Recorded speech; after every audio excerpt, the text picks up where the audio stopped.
Punk is dead. Brenda Perlin. The scene began to change, and it happened rapidly. Punk was heading mainstream, and the people who used to abuse me in school started dressing alternatively and going to the clubs. The clothes I wore and the music I listened to were now accepted. Now that punk was becoming trendy, I started to lose interest. All the people who used to put me down for being different were now kissing up to me. It was also hypocritical. The kids who were now going to the clubs were the ones I was trying to get away from. They were following another trend. Their reasons for being a punk were not the same as my reasons. I didn't want to hang out with these individuals who would start a fight for no reason, yet acted like they were so cool. Besides that, my friends were changing too. Things were getting depressing on the streets. A few committed suicide because they couldn't see a way out of their misery. They were tired of not being understood, and they didn't know how to deal with their alienation.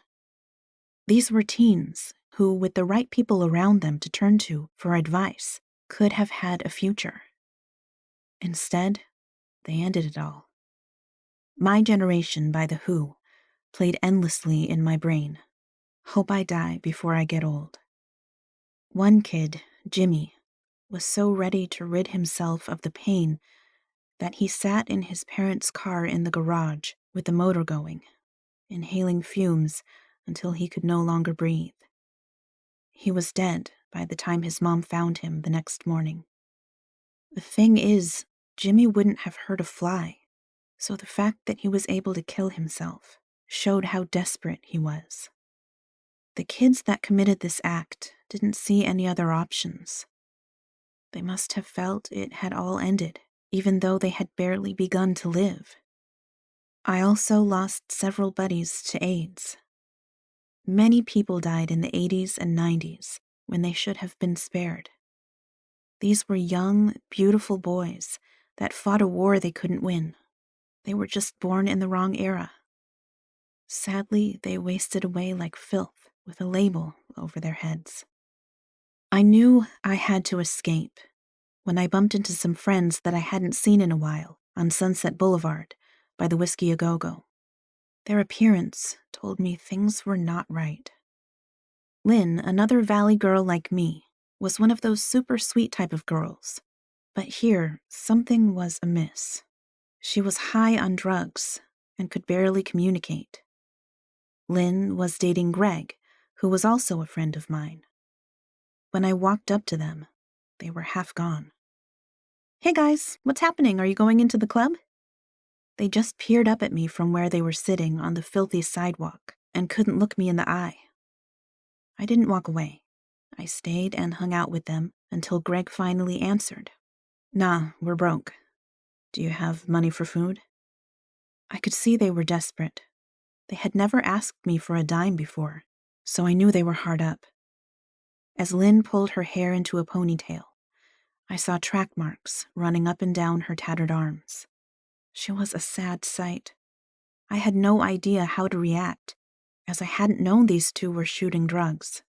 They must have gotten involved with the wrong people. I mean, I played around with pills on occasion, took a drink here and there, but putting a needle into my body was never in the cards. I must have looked disappointed in them, because the two made up stories why they had to leave, and moved away as quickly as they could. Not too many weeks later, I heard Lynn had overdosed. Greg was luckier. He got out with his life, whereas Lynn didn't. The drugs killed her. Greg entered rehab, and I haven't seen or talked to him since. This was all too real. Things were not supposed to end like this. This was meant to be fun, good times. The scene was coming to a close, and if I wanted to have a life, a better life, I had to walk away. I am grateful I got out alive. There could have been an entirely different outcome. I risked death on many occasions, and I would never wish what my parents were put through on anyone else. It had to be a nightmare for them, wondering what kind of trouble their daughter was finding on any particular night. I certainly didn't make it easy on them, but I was young and selfish and didn't think about the consequences. Life was nothing but a party, and I wanted to be the LA punk queen, even if it was only short-lived. Things never stay the same, and one of life's key lessons is to know exactly when to walk away. As I look back, I cannot remember having as much fun as the times when I was out with my friends on the early punk scene. I was young, wild, and free. Without a doubt, those were the best days of my life.